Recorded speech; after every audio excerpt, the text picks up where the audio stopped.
ഉളുമ്പൊന്നും ചുമയ്ക്കരുത്. Aluminium glass അടിക്കും മതി. അത് ചാരവും സോപ്പിട്ട് തേച്ച് രാവിലെ വെയിലുണ്ടെങ്കിൽ വെയിലത്ത് ഉണക്കണം വെക്കണം. അലൂമിനിയം ഗ്ലാസ് കൊണ്ട് മതി. നമ്മുടെ കാലയിൽ വരാം. നമുക്ക് ട്രേ ഒന്നും കാണുകയില്ല, അടപ്പ് മാത്രം കാണുമല്ലോ. കഞ്ഞി മൂടുന്ന കഞ്ഞിക്കരം മൂടുന്ന അടപ്പാത്തി അടപ്പ് അതും വൃത്തിയാക്കി ആ ഗ്ലാസ് എടുത്ത് അടപ്പ് പാത്രത്തിന്റെ പുറത്ത് വെച്ചുകൊണ്ട് മോഡേൺ ട്രേ ഒന്നും എല്ലായിടത്തും കണ്ടെന്ന് വരിക. ദൈവത്തിന് മഹത്വം. അത് കുഞ്ഞുങ്ങളെ കൊണ്ട് അല്ലാതെ മൊബൈലിൽ കൊടുത്ത് കൊച്ചുങ്ങളെ കട്ടിലടി ഇരുത്തുകയല്ല. ഭാഷ കാണണം, നീ കട്ടിലടി കയറുന്ന ഭാഷ പോയി കഴിയുമ്പോൾ ഞാൻ ഷൂള പഠിക്കും. അന്നേരം നീ സ്തോത്രം. ചിലപ്പോൾ കാപ്പിയോ ചായയോ നിന്റെ വീട്ടിലിടാൻ മാർഗം കാണുകയല്ല. അത് സാഹചര്യം ദൈവം അറിയുന്നു. ഒരു ഗ്ലാസ് വെള്ളം കൊടുക്കാവുന്നു. അത് ഈ പിള്ളേരെ ശീലിപ്പിക്കണം. അതാ ഞാൻ ഇന്നലെ പ്രസംഗിച്ച വീട്ടിൽ നിന്ന് ആദ്യം എല്ലാം പഠിക്കുന്നത്. അല്ലാതെ മുഴുവൻ SB കോളേജിൽ നിന്നാണ് പഠിച്ചത്. നമ്മൾ ആ ഏരിയയിലോട്ട് പോയുണ്ടല്ലോ. NSS പഠിത്തം തന്നെ അള്ളി ഉന്തി 10ാം ക്ലാസ് വരെ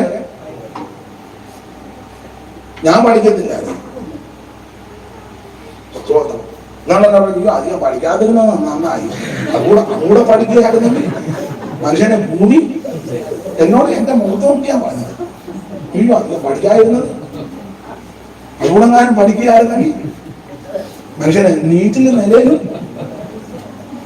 പഠിക്കാനിട്ട്. എന്റെ അമ്മ എപ്പോഴും പറയുന്നത്, അമ്മ പറയുന്നൊരു ഭാഷയാണ്. അമ്മക്ക് ഇഷ്ടമല്ല. അമ്മ വഴക്ക് പറയും, തല്ലിയൊക്കെ ചെയ്യും പഠിക്കാത്തന്നെ. അമ്മ പറയുന്നത്, നീ പഠിക്കാവുന്നിടത്തോളം ഞാൻ പള്ളിക്കൂടത്തിൽ നിന്നെ വിടും. ഒടുവിൽ പള്ളിക്കൂടത്തിൽ നിന്ന് കൊണ്ടുവന്നേ നിന്നെ കെട്ടിക്കൂടെ. അതുപോലെ നിന്നെ എന്റെ അമ്മ എന്നോട് പറഞ്ഞതാണ്.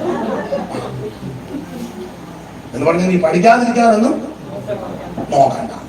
സ്തോത്രം. നിന്നെ പള്ളിക്കൂടത്തിൽ നിന്ന് പിടിച്ചോണ്ട് വന്നു കഴിഞ്ഞാൽ പറഞ്ഞാൽ പഠിക്കാവുന്നിടത്തോളം നിന്നെ. സ്കൂളിലെ പഠിത്തമല്ല, വീട്ടിലെ പഠിത്തമാണ് പ്രധാന പഠിത്തം അല്ലേ? വിശേഷിച്ച് അമ്മയിൽ നിന്നാണ് ഇതെല്ലാം പഠിക്കേണ്ടത്. അമ്മയിൽ നിന്നാ അപ്പന്മാരിൽ നിന്നും പഠിക്കും, ആ കുഞ്ഞുങ്ങൾ പഠിക്കും. എന്നാൽ പെൺപിള്ളേര് സുഖമാകും അമ്മയിൽ നിന്ന് പഠിക്കണം. അമ്മ അടുക്കളയിൽ കയറുമ്പോ മോളെയും കൂടെ അടുക്കളയിലോട്ട് വിളിക്കണം. അരിയാനും പെറുക്കാനും തേക്കാനും മെഴക്കാനും കഴുകാനും എടുക്കാനും. സ്തോത്രം. ഈ അടുത്ത കാലത്ത് ഒരു തവണ എന്നോട് പറഞ്ഞ അവർക്ക് മത്തി വെട്ടാൻ അറിയാൻ കഴിയില്ല.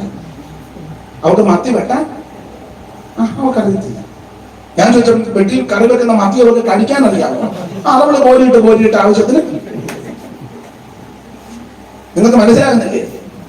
അവർക്ക് മത്തി വെട്ടാൻ അറിയാൻ മേല. വെട്ടി കറി വെക്കുന്നത് കോരിയിട്ട് നന്നായിട്ട് പെരുക്കാൻ അറിയാവില്ല അവർക്ക്. പുളി തട്ടി മാറ്റി വെച്ച കഷണം മാത്രം.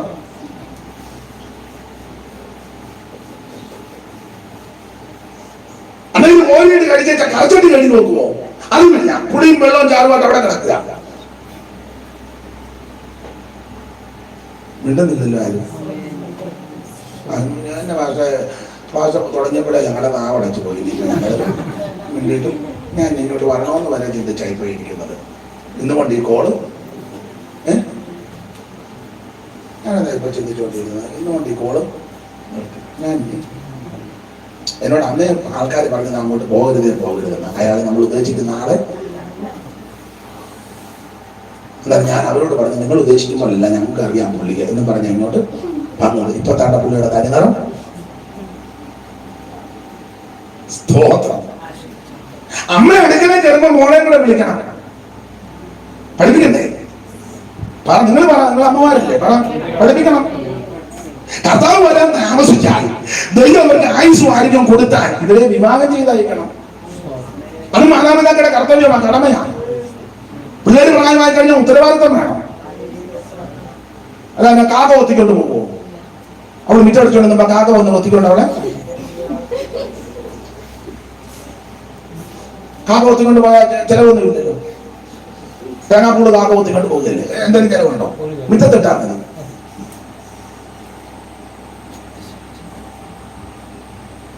സ്തോത്രം. അമ്മ പഠിപ്പിക്കണം. അരയ്ക്കാനും തേങ്ങ തിരുമാനും മത്തി വെട്ടാനും ഒക്കെ. ഒരു അമ്മ പറഞ്ഞു അവൾക്ക് മത്തി വെട്ടാൻ,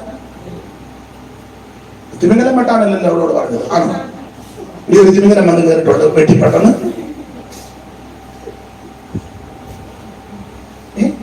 നിങ്ങളെന്നെ വന്ന് നിങ്ങളെല്ലാം ഇനി അവൾക്ക് മത്തി വെട്ടാൻ അറിയാൻ മേലെ അമ്മ അത് പഠിപ്പിക്കണം. തള്ളക്കിപ്പോഴും മറ്റു പോലെ വെട്ടാൻ അറിയാൻ മേലോ, വയസ്സ് 60 പിച്ചാത്തി പിടിക്കാൻ അറിയാൻ മേലല്ല, പിന്നല്ലേ വെട്ടുന്നത്. മൂർച്ചയുള്ള ഭാഗം എവിടെ പിടിക്കണമെന്ന് എന്നെ നിങ്ങളല്ലേ ഇരുന്ന് പൊളയുന്ന. നിങ്ങൾ നേരെ ഇരിക്കും. ദൈവത്തിന് മഹത്വം. ഇങ്ങനെ പെൺപിള്ളേരെ പഠിപ്പിച്ച് സെക്കുലർ പഠിത്തം വേണം. ഈ കാലത്ത് അത്യാവശ്യമാണ്. പൊതുജനത്തിന്റെ മധ്യ, മറ്റുള്ളവരുടെ മധ്യ ലജ്ജിക്കാതിരിക്കാൻ സെക്കുലർ പഠിത്തം അത്യാവശ്യമാണ്. വേണമെന്ന് അത്യാവശ്യമാണ്. ലാംഗ്വേജ് നന്നായിട്ട്, ലാംഗ്വേജ് ഇല്ലാത്തതിന്റെ കുഴപ്പം ഞാൻ അറിയാം. എത്ര പേരെ എന്നെ കളിപ്പിക്കുന്നത് ഇല്ലേ? ലാംഗ്വേജ് എന്റെ അമ്മയെ ഇപ്പൊ ഞാൻ ഓർത്ത് സങ്കടപ്പെടുക. അമ്മ എന്ന് പറഞ്ഞാടാ രോഗിനെ പഠിക്കണമെന്ന്. അന്ന് പഠിക്കാതെ ലാംഗ്വേജ് പഠിക്കാതിരുന്നോണ്ടാ എത്ര എണ്ണ എന്നെ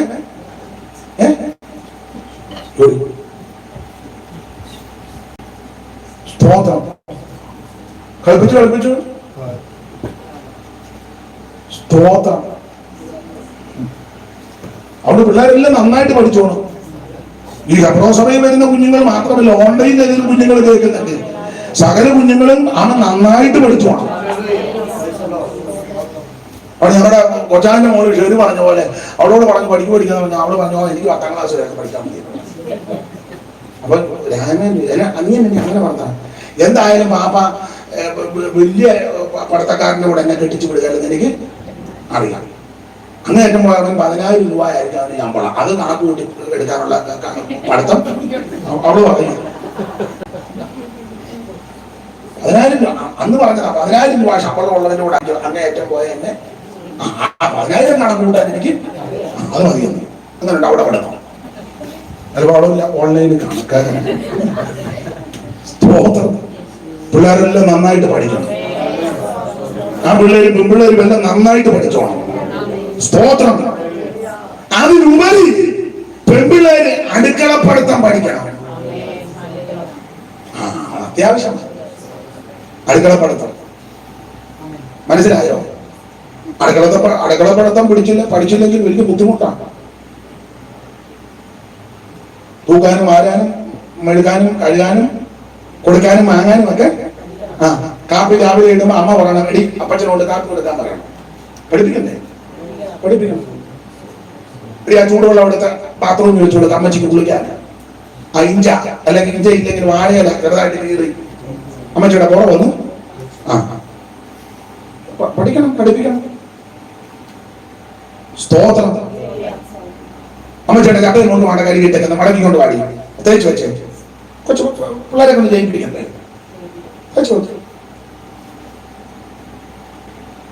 അമ്മ ഉള്ളി എഴുതി എടുക്കുമ്പോ മോളെ കൂടെ എടി അതിന്റെ അറ്റത്തൊന്ന് പിടിച്ച് കോണോട് കൊണ്ടൊന്ന് വലിച്ചേ.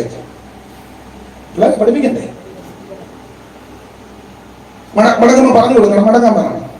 അത് അങ്ങനെ ഇല്ലെങ്കിൽ അത് ചെയ്ത് കാണിപ്പിക്കണം. വേണ്ടേ? ചെയ്യണം, പഠിപ്പിക്കണം.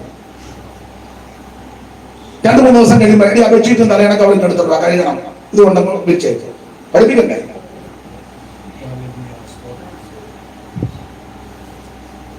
ബെഡ്ഷീറ്റ് മാറുന്ന തന്നെ കൊച്ചൻ കിടന്ന് മൂത്രം ഒഴിച്ചു കഴിയുമ്പോ എന്നാലും ആ ബെഡ്ഷീറ്റ് അവൻ ഒരാഴ്ച ഒഴിച്ചില്ലെങ്കിൽ ബെഡ്ഷീറ്റ് അയ്യോ.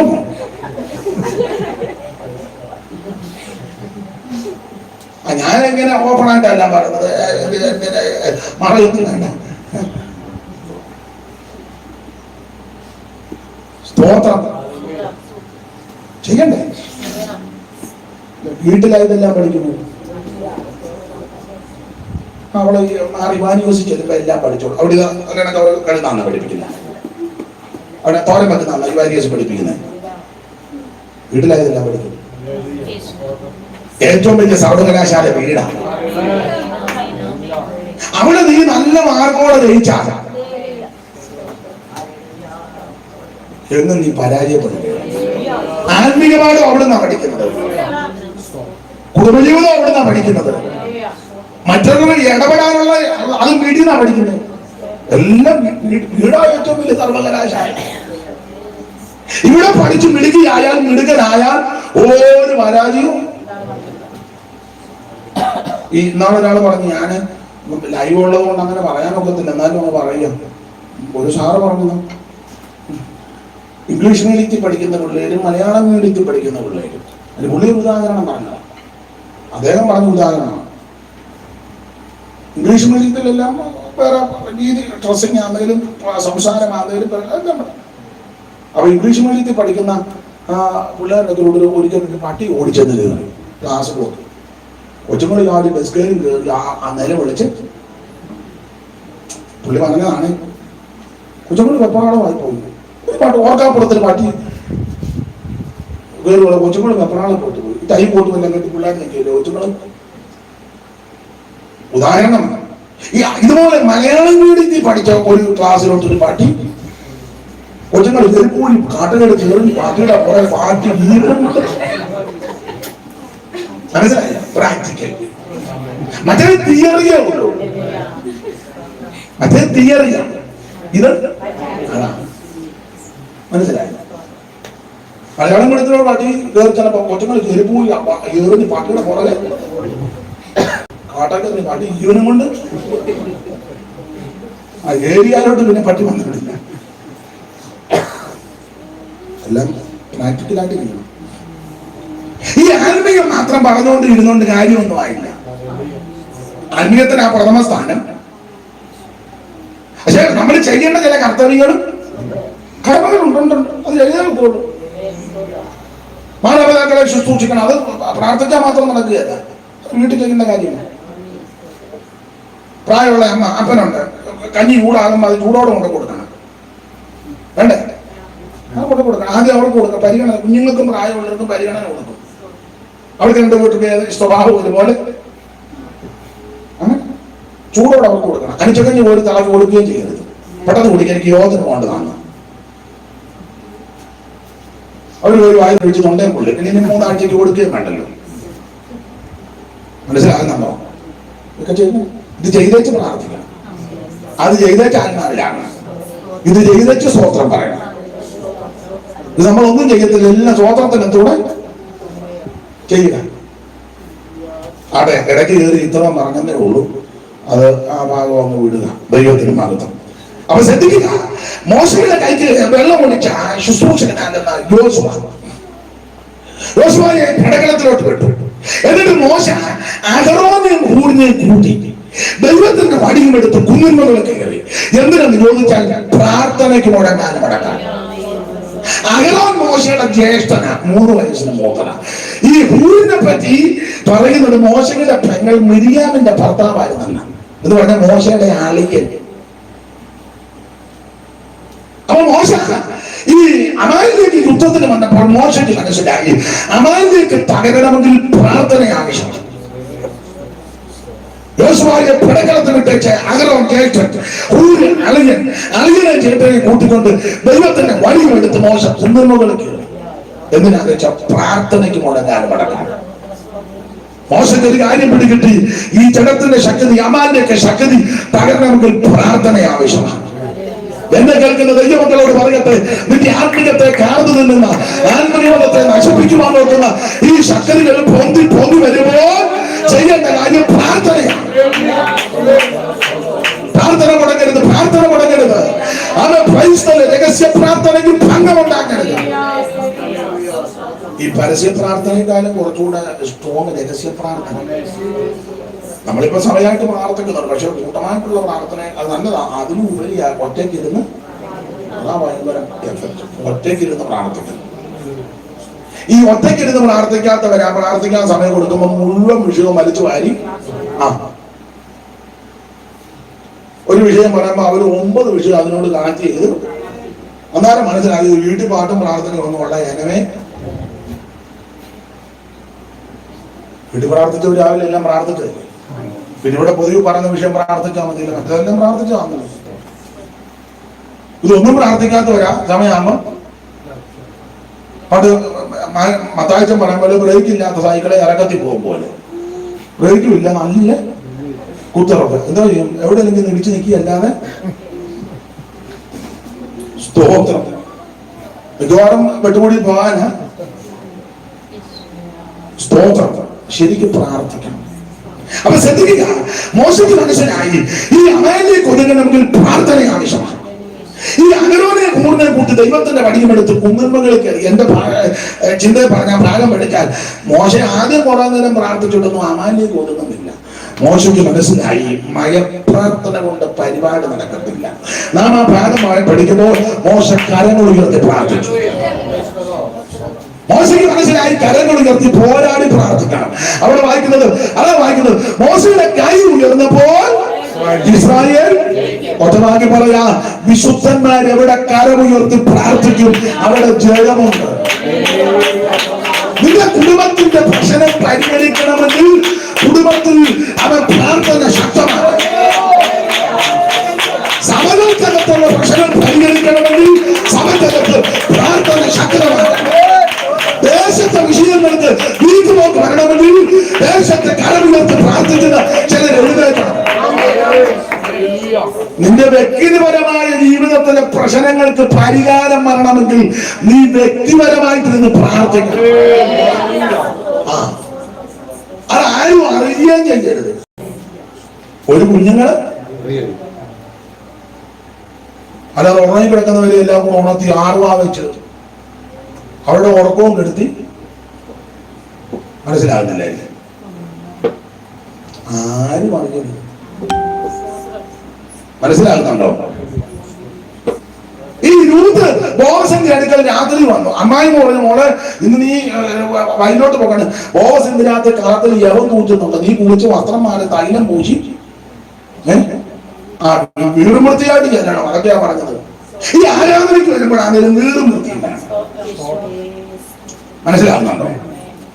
ഇപ്പൊ ചന്ദ്രമാസത്തും സാഹുചാനൊക്കെ അവര് വീശ വെച്ചിട്ടുണ്ട്. അത് ഞായറാഴ്ച അവര് വൃത്തിയായിട്ടാ വരുന്നത്. എന്നാലും ഞാനൊന്ന് കയറി പറയാം, ഞായറാഴ്ച ആകുമ്പോ അതെല്ലാം നല്ല കട്ട് ചെയ്ത് വൃത്തിയാക്കി.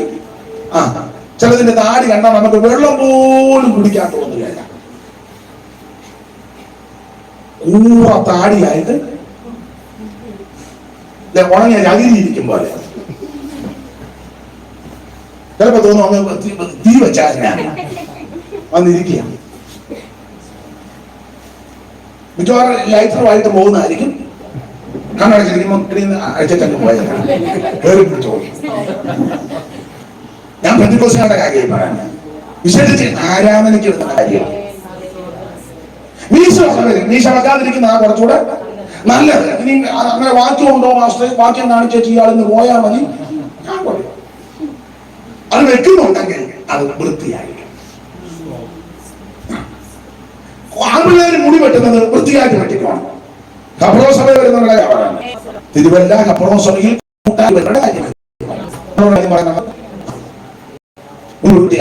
ഇപ്പോഴത്തെ പിള്ളേരെ ഭാഷ കളിക്കുമ്പോൾ ഭാഷണൊന്നും നടക്കത്തില്ല.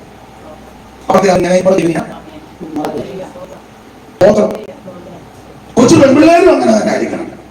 ഇപ്പൊ ഉണ്ടല്ലോ ഇങ്ങനെ ഈ കമ്പിത്തിരി പോലെ ഇങ്ങനെ, അതിനെന്നാ പറയുന്നത്, സ്ട്രൈറ്റ്. പിന്നെ അല്പം കൂടി ഇങ്ങനെ കണ്ണിന്റെ സൈഡ് ഫാഷൻ.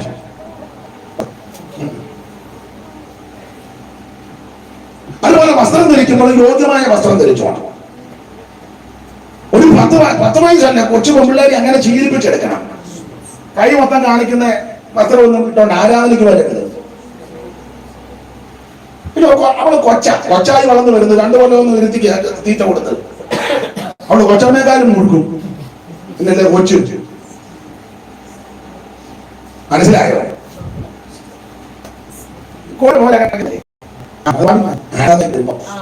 അത് കഴിഞ്ഞായിരിക്കണം കുറഞ്ഞ പക്ഷമായി പറയാനുള്ളത്. കുഞ്ഞു പെൺപിള്ളേർക്ക് അമ്മ സഹായത്തിന് വരുമ്പോൾ ഒരു 3 കുടം കൂടെ കൊടുത്തേക്കണം. ശീലിപ്പിക്കണം. ഇത് പറ്റിയ വസ്ത്രം പാടില്ലെന്ന് മോളോട് പറഞ്ഞു കൊടുക്കണം. ചിലപ്പോൾ അവള് കോപിക്കുമായിരിക്കും, ഷാഡിയൊക്കെ കാണാം, നമുക്ക് പറ്റുകയല്ല. നമ്മള് ബന്ധുക്കോസുകാരാ. സ്തോത്രം, സ്തോത്രം, സ്തോത്രം, സ്തോത്രം. വളരെ ക്രമീകരണത്തോടെ വേണം ജീവിക്കാൻ, വളരെ സൂക്ഷ്മതയോടെ വേണം ജീവിക്കാൻ. ആ ഭാഗവും ഞാനങ്ങ് വിടുക. അപ്പോൾ മോശയ്ക്ക് മനസ്സിലായി അമേരിക്കന്റെ ശക്തി തകരണമെങ്കിൽ പ്രാർത്ഥന ആവശ്യമാണ്. നാം ഇങ്ങനെ വായിക്കുന്നു, മോശയുടെ കരം ഉയർന്നിരുന്നപ്പോ ഇസ്രായേലിന് ജയമാണ്. ഈ മോശ കുറെ നേരം കൈനോക്കി പ്രാർത്ഥിച്ചു. വിശുദ്ധന്മാർ എവിടെ കരമുയർത്തും അവിടെ വിടുതലാണ്. ഒരു കാര്യം പറയാം, കൈ വെടിപ്പായിരിക്കണം. കൈക്കൂലി വാങ്ങുന്ന കൈ ആയിരിക്കരുത്. ഈ കയ്യിൽ അകൃത്യം ഒന്നും ഉണ്ടാകരുത്. പൗലോസ് പറഞ്ഞു, അതുകൊണ്ട് വിശുദ്ധ സഹോദരന്മാർ അന്ന് കോപവും വാഗ്വാദവും വിട്ടകന്ന് വിശുദ്ധ കരമുയർത്തി പ്രാർത്ഥിക്കേണ്ട വ്യവസ്ഥ എങ്ങനെ? വാഗ്വാദം എല്ലാം വിട്ടകന്നേച്ച് വേണം കൈ നോക്കി പ്രാർത്ഥിക്കാൻ. അങ്ങനെ പ്രാർത്ഥിച്ചാൽ നിത്യമായിട്ടും വിടുതൽ. മോശയുടെ കരം ഉയർന്നപ്പോൾ ഇസ്രായേലിന് ജയമാണ്. ഈ ദിവസങ്ങളിൽ പ്രാർത്ഥനയിൽ പോരാടണം. വിശേഷിച്ച് രഹസ്യ പ്രാർത്ഥന മുടങ്ങരുത്. നിങ്ങൾ പരസ്യമായിട്ട് പ്രാർത്ഥിക്കാൻ ഒത്തില്ലെങ്കിലും നിങ്ങളുടെ രഹസ്യ പ്രാർത്ഥനയ്ക്ക് മുടക്കം വരരുത്. ഒറ്റയ്ക്കിരുന്ന് പോരാടി പ്രാർത്ഥിക്കണം. സമയം കിട്ടുമ്പോഴില്ല പോരാടി ആത്മാവിൽ പ്രാർത്ഥിക്കണം. അങ്ങനെ പ്രാർത്ഥിച്ചാൽ നിശ്ചയമായിട്ടും